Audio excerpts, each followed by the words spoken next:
हरे कृष्णा सभी भक्तों को राधे राधे। श्रीमद् भागवत महापुराण की अष्टम स्कंद की कथा चल रही है।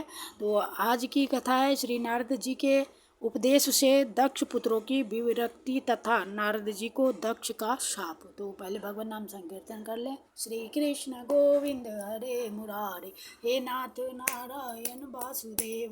श्री कृष्ण गोविंद हरे मुरारे, हे नाथ नारायण वासुदेव। श्री कृष्ण गोविंद हरे मुरारे, हे नाथ नारायण वासुदेव। हरे कृष्णा कृष्ण कृष्ण हरे हरे, हरे राम राम राम हरे हरे। हरे कृष्णा कृष्ण कृष्ण हरे हरे, हरे राम राम राम हरे हरे। हरे कृष्णा कृष्ण कृष्ण हरे हरे, हरे राम राम राम हरे हरे। हरि बोल हरि बोल हरि बोल हरि बोल हरि बोल हरि बोल हरि बोल हरि बोल। राधे कृष्णा कृष्ण कृष्ण राधे राधे, राधे श्याम श्याम श्याम राधे राधे। राधे कृष्ण कृष्ण कृष्ण राधे राधे, राधे श्याम श्याम श्याम राधे राधे राधे राधे राधे राधे। जय जय श्री राधे। सदगुरुदेव भगवान की जय, वृंदावन बिहार लाल की जय, द्वारिकाधीश की जय, गिरिराज धरन की जय। नमः पार्वती पति हर हर महादेव की जय। भगवान वेद व्यास सुखदेव जी महाराज की जय। श्री राधा कृष्णाभ्याम नमः, गिरिराज धरन की जय।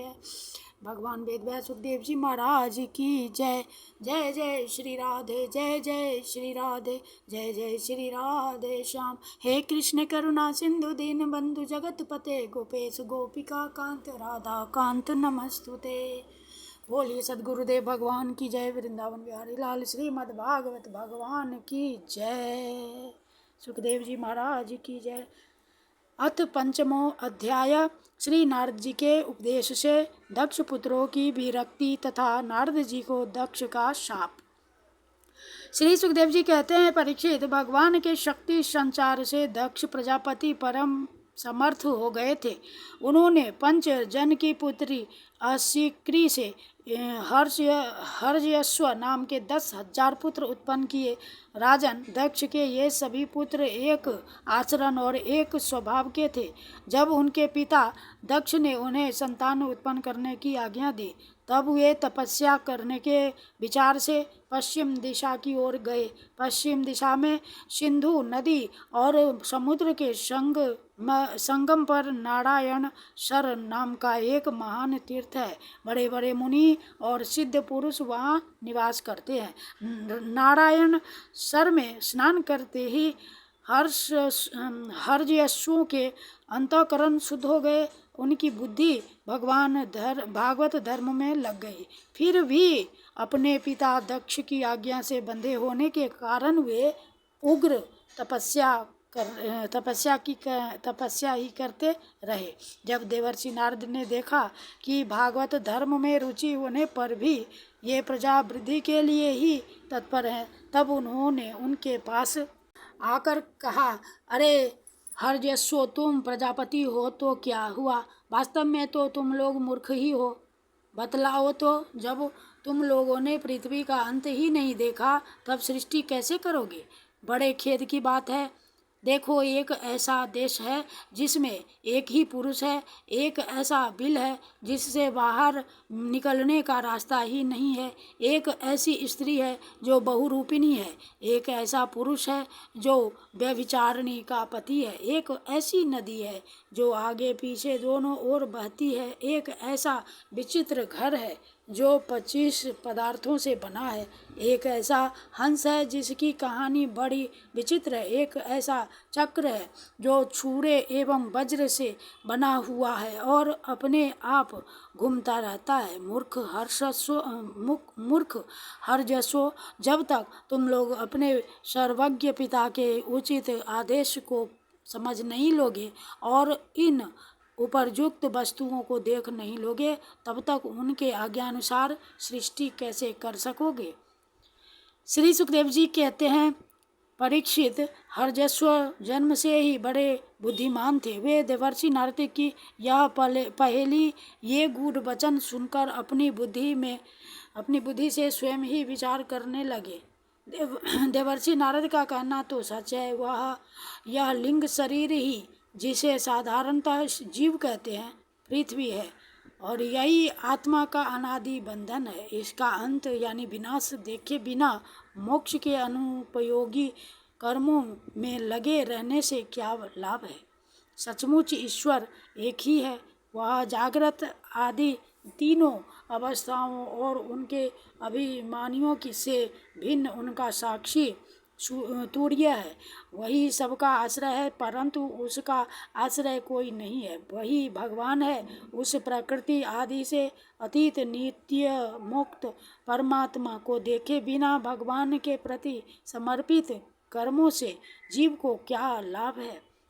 जैसे मनुष्य बिल रूप पाताल में प्रवेश करके वहाँ से नहीं लौट पाता, वैसे ही जीव जिसको प्राप्त होकर फिर संसार में नहीं लौटता, जो स्वयं अंतर्ज्योति स्वरूप है, उस परमात्मा को जाने बिना विनाशवान स्वर्ग आदि फल देने वाले कर्मों को करने से क्या लाभ है। यह अपनी बुद्धि ही बहुरूपिणी और सत्व रज आदि गुणों को धारण करने वाली व्यभिचारिणी स्त्री के समान है।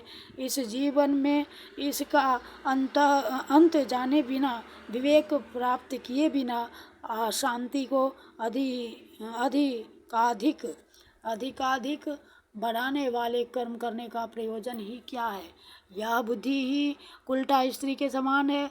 इसके संग से जीव रूप पुरुष का ऐश्वर्य, इसकी स्वतंत्रता नष्ट हो गई है। इसी के पीछे पीछे वह उल्टा स्त्री के पति को भांति न जाने कहाँ कहाँ भटक रहा है।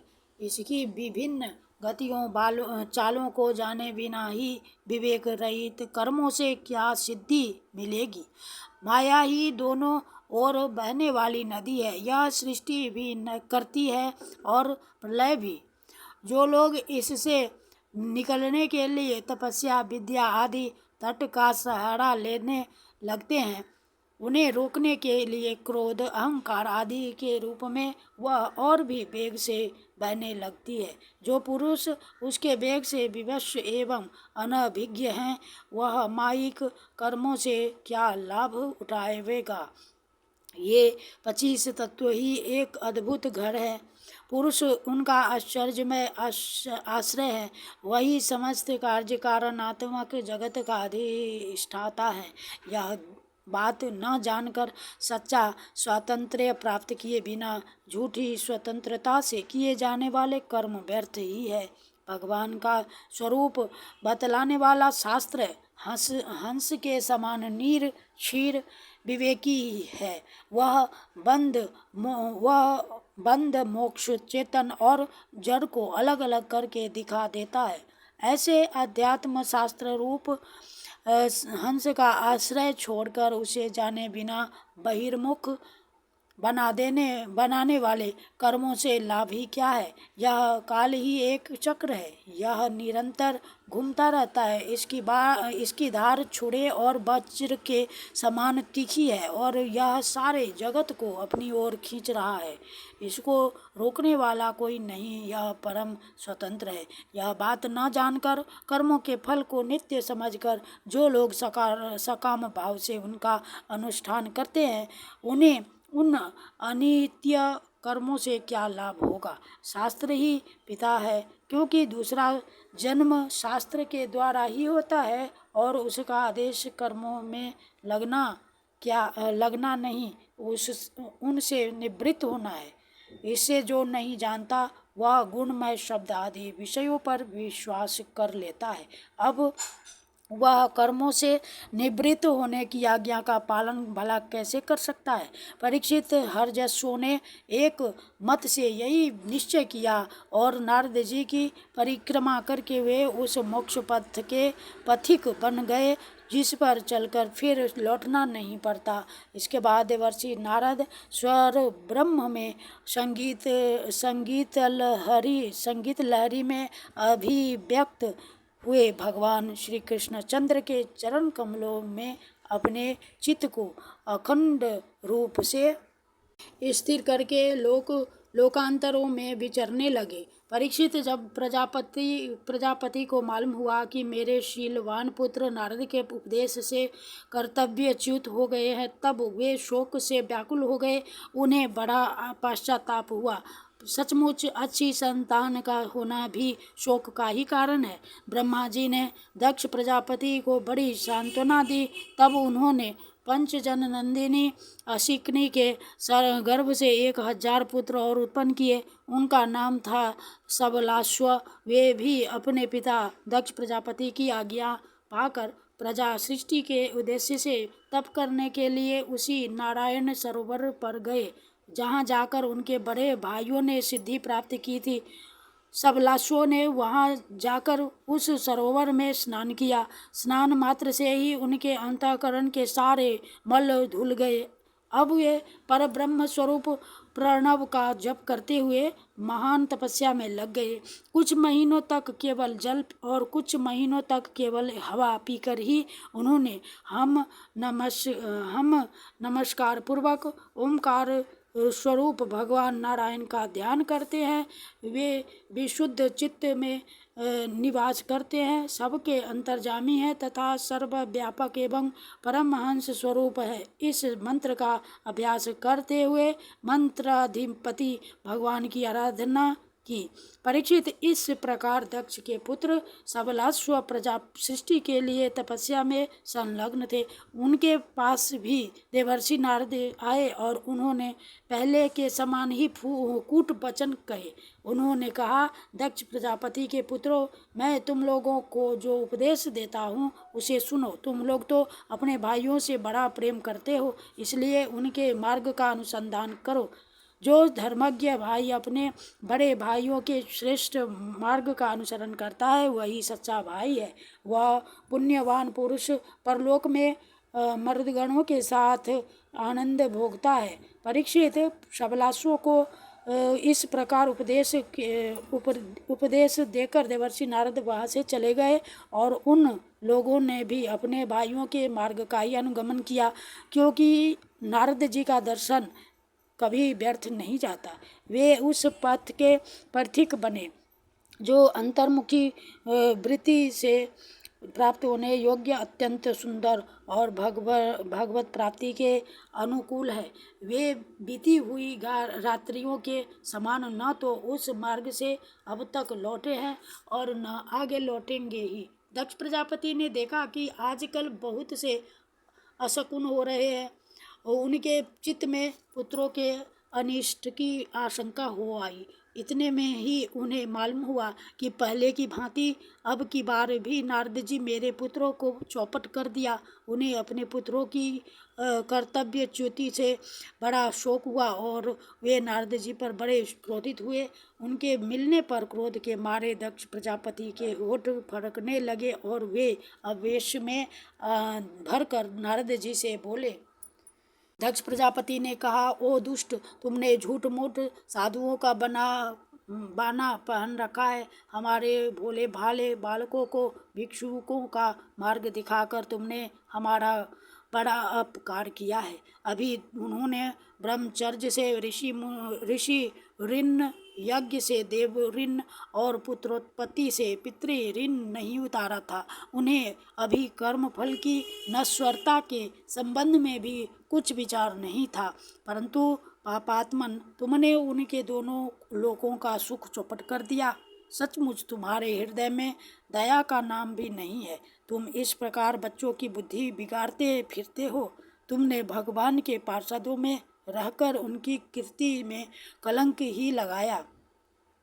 सचमुच तुम बड़े निर्लज्ज हो। मैं जानता हूँ कि भगवान के पार्षद सदा सर्वदा दुखी प्राणियों पर दया करने के लिए व्यग्र रहते हैं, परंतु तुम प्रेम भाव का विनाश करने वाले हो। तुम उन लोगों से भी बैर करते हो जो किसी से बैर नहीं करते। यदि तुम ऐसा समझते हो कि वैराग्य से ही स्नेह पाश विषयासक्ति का बंधन कट सकता है तो तुम्हारा यह विचार ठीक नहीं है, क्योंकि तुम्हारे जैसे झूठ मूठ वैराग्य का स्वांग भरने वालों से किसी को वैराग्य नहीं हो सकता। नारद, मनुष्य विषयों पर अनुभव किए बिना उनकी कटुता नहीं जान सकता, इसलिए उनकी दुख